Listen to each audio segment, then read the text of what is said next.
पढ़ाई की बात हम करते हैं, पर पढ़ाई को लेके हम डिसीजन लेने की बात मुझे लगता है कि बहुत कम कर रहे हैं। कि आने वाले समय में लोकसभा और विधानसभा के चुनाव भी वही लड़े जो ग्रेजुएट हो, बीए पास किए, एमए पास किए।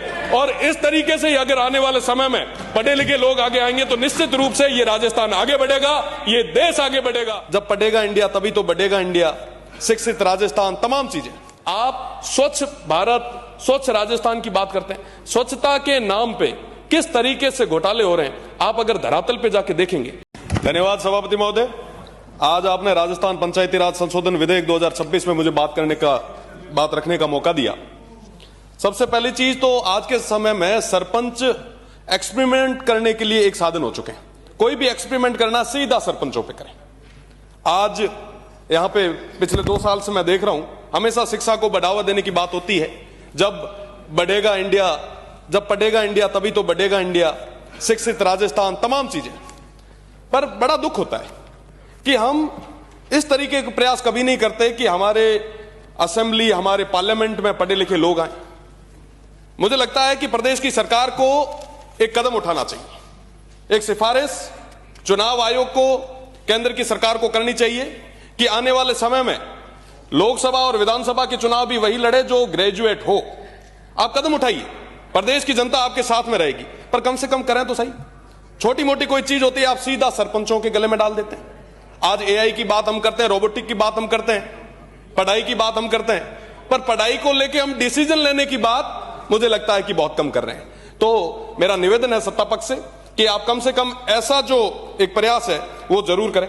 साथ ही साथ एक चीज, आप बिल ले आए, बढ़िया किया, अच्छा काम किया, पर एक महत्वपूर्ण चीज जो आपने छोड़ी है, लंबे समय से जिसकी मांग चल रही है, ईडब्ल्यूएस को इसमें जगह देने की, उसको लेके कभी कोई चर्चा नहीं हुई।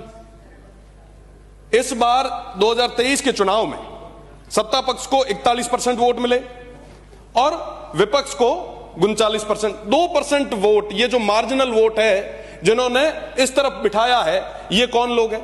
ये वो आर्थिक रूप से कमजोर, चाहे राजपुरोहित समाज हो, चाहे आर्थिक रूप से कमजोर ब्राह्मण समाज हो, चाहे जैन समाज हो, चाहे राजपूत समाज हो, चाहे कायस्थ समाज हो, ये तमाम लोग लगातार प्रयास कर रहे हैं कि साहब ईडब्ल्यूएस को पंचायती राज में व्यवस्था दी जाए ताकि पंक्ति में जो अंतिम व्यक्ति है उसको भी जगह मिले।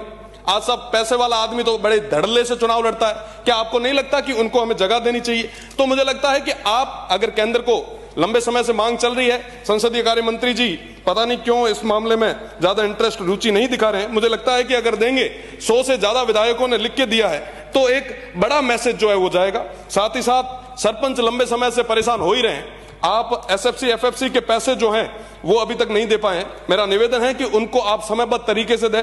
महानरेगा सामग्री का भुगतान 31 मार्च से पहले अगर बकाया राशि देंगे तो निश्चित रूप से काफी फायदा जो है उनको मिलेगा। साथ ही साथ एक बड़ी समस्या, प्रधानमंत्री आवास ग्रामीण और शहरी की जो बकाया किस्तें हैं उनको लेके भी लंबे समय से तमाम जो हमारे सरपंच वगैरह है वो परेशान हो रहे हैं। इस बारे में भी आपको सोचना चाहिए। ग्राम सभाओं को आप लोगों ने कमजोर कर दिया। आज के समय में तमाम जो लोग हैं, जो मल्टीनेशनल कंपनीज है या कोई भी छोटा मोटा कोई होता है, तो एनओसी तक ग्राम सभा से नहीं ली जाती है, ग्राम पंचायतों से नहीं ली जाती, तो उसके बारे में सोचने की जरूरत है। साथ ही साथ विगत 17 सालों में अल्प मानदेय पर कार्यरत पीड़ित और शोषित नरेगा संविदा कर्मचारियों, विद्यालय सहायक, पंचायत शिक्षकों को स्थायीकरण पर कर चुनावी संकल्प में जो आपने एक जो वादा किया था, मुझे लगता है कि उनको अगर आप नियमित करेंगे तो उसका बड़ा फायदा होगा। ग्राम रोजगार सहायक, डाटा एंट्री सहायक, लेखा सहायक, कनिष्ठ तकनीकी सहायक, MIS मैनेजर, विद्यालय सहायक और पंचायत शिक्षक, ये सारे लोग लंबे समय से प्रयास कर रहे हैं कि साहब कैसे भी करके नियमित करें, पर उनको लेके भी हमने कोई अभी तक नहीं की। आप ये डिसीजन, आप जो नियम लाए हैं, आप जो विधेयक लाए हैं, हम स्वागत करते हैं, पर साहब इनके बारे में भी तो बात करनी होगी। आज के समय में मैं माननीय मंत्री जी को बताना चाहूंगा कि मैं इंटरनेशनल बॉर्डर से आता हूं। आप स्वच्छ भारत, स्वच्छ राजस्थान की बात करते हैं, स्वच्छता के नाम पे किस तरीके से घोटाले हो रहे हैं आप अगर धरातल पे जाके देखेंगे। रामसर में मैं एक आपको स्पेसिफिक अर्ज कर देता हूं कि रामसर में तमाम चीजें हुई, हमने उसके लिए आपको पत्र भी लिखा। आप इन तमाम चीजों में देखिए, जनता का पैसा है, वो जनता के हित के लिए लगना चाहिए। आज के समय में इन विषयों पे बात होगी तो इससे जो रिजल्ट है वो हमें देखने को मिलेगा। साथ ही साथ ईडब्ल्यूएस की मांग साहब 100 से ज्यादा विधायक लिख चुके हैं, क्यों आज तक पूर्ति नहीं हो पाई? तमाम लोगों को वरीयता देने की जरूरत है। वो 2% लोग जिन्होंने आपको सत्ता में बिठाया है, क्या उनकी बात नहीं मानी चाहिए? आज रे समय मीना मामेरो बियान मां पुरुषनाली तो भूखा रे भूखा हाल भी थे, अगर नहीं दे पाओ तो साहब वो लोग के जा है, वो लोग किसके पास जाएंगे साहब? आज साथ ही साथ एक बड़ा जो मैंने स्टार्टिंग में रखा, पढ़े लिखे जनप्रतिनिधि आने चाहिए ताकि ज्यादा से ज्यादा युवाओं को मौका मिलेगा।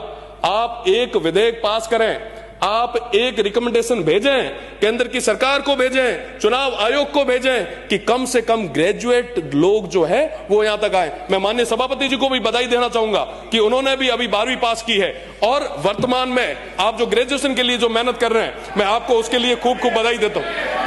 बीए पास की है, एमए पास की है, और इस तरीके से अगर आने वाले समय में पढ़े लिखे लोग आगे आएंगे तो निश्चित रूप से ये राजस्थान आगे बढ़ेगा, ये देश आगे बढ़ेगा। और इन तमाम विषयों पे बात करने की जरूरत है। साथ ही साथ हीट वेव और पानी की कमी पश्चिमी राजस्थान में बहुत ज्यादा हो रही है। आज के समय में माननीय मंत्री जी यहाँ विराजे हैं, 50 डिग्री से ज्यादा टेम्परेचर होने वाला। आज की अगर कंडीशन में बात करूं, हाँ मैं एक ही मिनट में माननीय 40 डिग्री से ज्यादा टेम्परेचर कल का था और दिन ब दिन ये बढ़ेगा। पानी की बहुत बड़ी कमी होने वाली है। वेस्टर्न राजस्थान को लेके आप विशेषकर एक बार मीटिंग करवाएं, और जो पानी वाले मंत्री जी अभी तो विराज रहे थे, शायद इधर उधर चले गए, वो इंद्र भगवान से एक बार निवेदन भी करें और आप भी थोड़ी मेहरबानी पश्चिमी राजस्थान पे करें ताकि पानी की कमी नहीं रहे। बहुत बहुत धन्यवाद।